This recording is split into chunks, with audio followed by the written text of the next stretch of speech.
श्री स्वामी समर्थ मित्रांनो, सर्व पितृ विसर्जनी अमावस्या किंवा महालय हिंदू धर्मात अत्यंत महत्त्वाची तिथी मानली जाते। शास्त्रांप्रमाणे या दिवशी नियमपूर्वक श्राद्ध केल्याने शेकडो वर्षापासून अतृप्त आत्म्यांना मोक्ष प्राप्त होतो। परंतु प्रत्येक काम एक उचित विधीने केल्याने त्याचे पुण्य प्राप्त होते। म्हणून काही महत्त्वाचे नियम पाळूनच श्राद्ध क्रिया उचित प्रकारे करावी, ज्याने पितरांना शांती आणि मोक्ष प्राप्त होतो। पितृ आपल्या तिथीच्या दिवशी सकाळी सूर्याच्या किरणांवर स्वार होऊन येतात आणि आपल्या वंशजांकडून ते अपेक्षा करतात की त्यांनी आपल्या पूर्वजांना अन्न आणि जल अर्पण करावे। सर्व पितृ अमावस्येला शेवटचे पितृभोजन असते।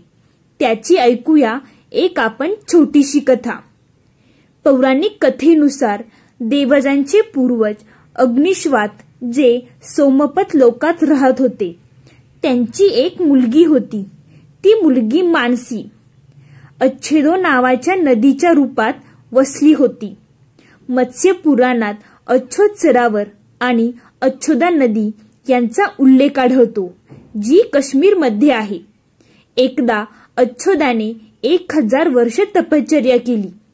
तिच्या तपश्चर्येवरती प्रसन्न होऊन अग्निशात्य आणि बहर्षी पद हे आपले इतर पितृगण अमावस्येसह अच्छोदाला वर आणण्यासाठी आश्विन अमावस्येच्या दिवशी प्रकट झाले।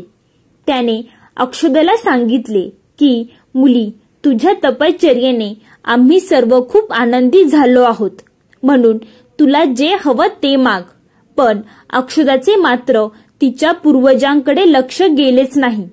तिचे लक्ष अत्यंत तेजस्वी पितृ अमावस्येकडे होते। ती अमावस्येवरती भाळली होती। ती फक्त तेजस्वी पितृ अमावस्येकडे पाहत राहिली होती। तिचे पितृ तिला वारंवार आग्रह करत होते की वर माग। पूर्वजांकडून सारखा आग्रह केल्यावर ती म्हणाली, प्रभू, मला खरोखरच वरदान द्यायचे आहे का? कारण तिच्या मनामध्ये वेगळे काहीतरी चालू होते। यावर तेजस्वी पितृ अमावस्या म्हणाले, हे अक्षोदा, वरदानवर तुझा पूर्णपणे हक्क आहे, म्हणून संकोच न करता सांग। तेव्हा अक्षोदा म्हणाली, प्रभू, जर तुम्हाला मला वरदान द्यायचे असेल तर मला तत्क्षण तुमच्या सोबत रमण करून आनंद घ्यायचा आहे। तिच्या जे मनी आलं होतं ते तिने पटकन बोलून दिलं। अक्षोदाचे हे वचन ऐकून सर्व पितृ संतप्त झाले। त्यांनी अक्षोदाला शाप दिला की तू पितृलोकातून पडून पृथ्वीवर जाशील। पूर्वजांनी अशा प्रकारे शाप दिल्यावर अक्षोदा भानावर आली। ती पूर्वजांच्या पाया पडली आणि रडू लागली। पितृंना तिची दया आली। ते म्हणाले की अक्षोदा, तू पतित योनीत शापित झाल्यामुळे मत्स्य कन्या म्हणून जन्म घेशील। पितरांनी पुढे सांगितले की भगवान ब्रह्माचे वंशज महर्षी पराशर तुला पती म्हणून मिळतील। भगवान व्यास तुझ्या गर्भातून जन्माला येतील। त्यानंतरही इतर देवी वंशामध्ये जन्म घेऊन तू शापातून मुक्त होशील आणि पुन्हा पितृलोकाकडे परत येशील। पूर्वजांनी असे म्हटल्यावर अक्षोदा शांत झाली। सर्व पितृंनी अमावस्येच्या ब्रह्मचर्य आणि संयमाचे कौतुक केले आणि वरदान दिले की ही अमावस्येची तारीख अमावस्या म्हणून ओळखली जाईल। ज्यांना कोणत्याही दिवशी श्राद्ध करता येत नाही ते फक्त अमावस्येच्या दिवशी श्राद्ध तर्पण करू शकतात। मागील 14 दिवसांची योग्यता प्राप्त करून आपल्या पूर्वजांना संतुष्ट करू शकतात। तेव्हापासून प्रत्येक सर्व पितृ अमावस्या तिथीला सर्वात जास्त महत्त्व दिले जाते आणि ही तिथी सर्व पितृ श्राद्ध देखील मानली जाते।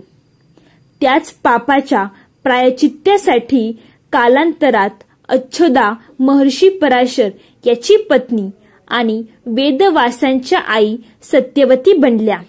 नंतर ती महासागराचे अंशभूत शंतनूची पत्नी बनल्या आणि 2 पुत्र चित्रांगद आणि विचित्रवर्य यांना जन्म दिला. त्यांच्या नावाने कलयुगात अष्टक श्राद्ध मानलं जातं. हिंदू धर्मामध्ये पितृ पंधरवड्यामध्ये सर्वपित्री अमावस्या या दिवशी पितरांचे स्मरण करण्याची प्रथा आहे. कारण या 15 दिवसांच्या काळात यमलोकातून मृत्यूलोकी जाण्यासाठी पितरांना परवानगी असते.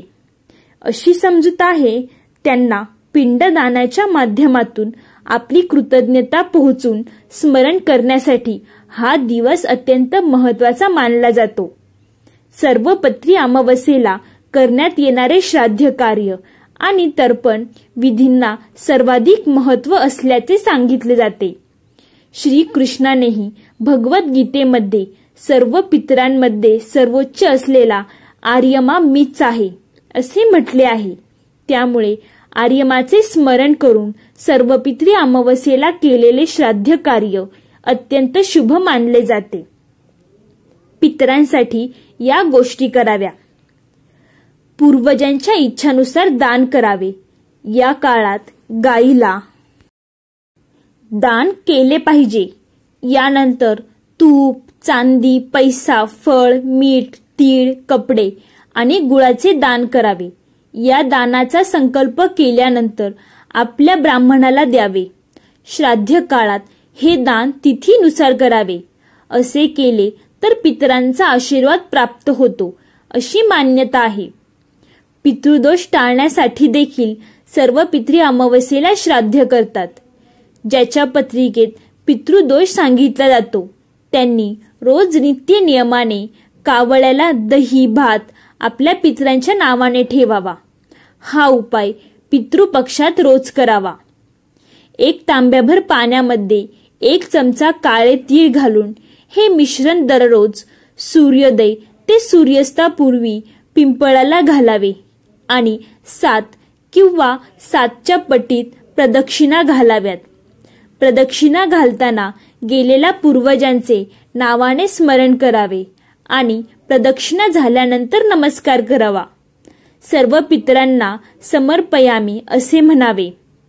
कणकेचा दिवा करून त्यात तिळाचे किंवा राईचे तेल घालून तो दिवा पिंपळाच्या झाडाखाली ठेवावा व आपल्या पितृंना संगती मोक्ष मिळावा यासाठी प्रार्थना करावी. सूर्यास्तापूर्वी पूजेच्या ठिकाणी आणि मुख्य द्वारावर पिठाचे दिवे करून त्यात तिळाचे तेल घालावे. हा दिवा दरवाजाच्या जवळ लावावा. ताटात मिठाई, फळे, तांदूळ आणि पिठाचा दिवा ठेवावा. धर्मात पिंडदानाला फार महत्त्व आहे. कारण काही कारणांनी जर तुम्ही पितरांचे पिंडदान केले नसेल तर सोमवती अमावस्येला पिंडदान अवश्य करावे. त्यामुळे पितरांची अतृप्त आत्मा संतुष्ट होते. अमावस्येच्या दिवशी दूध आणि तांदळाचे दान अवश्य करावे. त्यामुळे आर्थिक त्रासापासून मुक्ती मिळते. काही कारणाने जर पितृ तुमच्यावर नाराज असतील तर त्यांची नाराजगी दूर होऊन सर्व पितृ अमावस्येला भगवान शिव आणि पार्वतीची पूजा अवश्य करावी. त्यामुळे शिवकृपा राहते. काळ्या तिळाचे दान अवश्य करावे. त्यामुळे पितृदोष दूर होतो. कोणत्याही शुभ पशुपक्षाला त्रास देऊ नये. काळे तीळ हे पितरांचे प्रतीक मानले जाते. त्यामुळे पूर्वजांना काळे तीळ अर्पण करावेत. अमावस्येच्या दिवशी पितृदोषापासून मुक्ती मिळवण्यासाठी पिठाच्या दिव्यात तिळाचे तेल वापरून मोळीची वात करावी. तसेच दिव्यात काळे तीळ टाकावे. घराच्या दक्षिण दिशेला हा दिवा ठेवावा. यानंतर घराच्या मुख्य प्रवेशद्वाराजवळ कापूर जाळावा. असे केल्याने पितरांना शांती मिळते आणि आपल्याला पितरांचा आशीर्वाद प्राप्त होतो. त्याचबरोबर घरातील नकारात्मकता देखील दूर होऊन घरात सुख समृद्धी नांदते. सर्व पितरी अमावस्येला पितरांना प्रसन्न करण्यासाठी नेहमी सत्कर्म करा आणि गरजूंना, गोरगरिबांना दान धर्म करा. तुमची सत्कर्म पाहून आणि तुमचे दान पाहून पूर्वज तुमच्यावरती प्रसन्न होतील आणि तुम्हाला सुख आणि समृद्धी होण्यासाठी भरभरून आशीर्वाद देतील. सर्वपित्री अमावस्येच्या दिवशी सकाळी लवकर उठून स्नान करावे. अन्न पाणी ग्रहण करण्यापूर्वी पितरांना अगायारी टाकून पिंपळाच्या झाडाखाली मोहरीच्या तेलाचा दिवा लावावा व तेथे पाण्याने भरलेले भांडे ठेवावे. पितृ अमावस्येला सकाळी सर्वप्रथम पितृतर्पण करावे. गाईला हिरवा चारा किंवा गवत खाऊ घालावे. गाईला चारा दिल्याने पितरांनाही समाधान मिळते.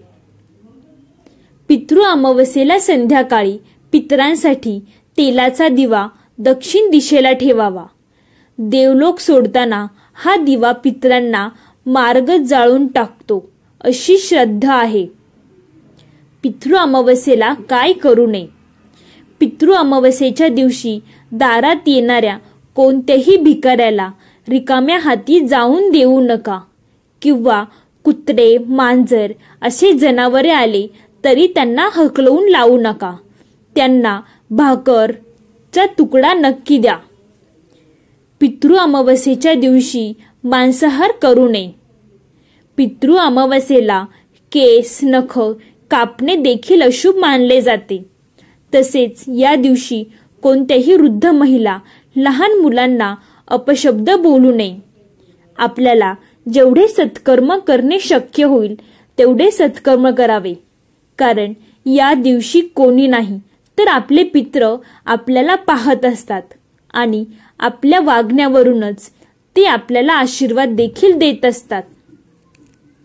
तर मित्रांनो, तुम्हाला ही कथा, ही माहिती आवडली असेल तर व्हिडिओला लाईक करून, चॅनेलला सबस्क्राईब करून, कमेंटमध्ये श्री स्वामी समर्थ लिहायला विसरू नका. धन्यवाद मित्रांनो. बोला श्री स्वामी समर्थ.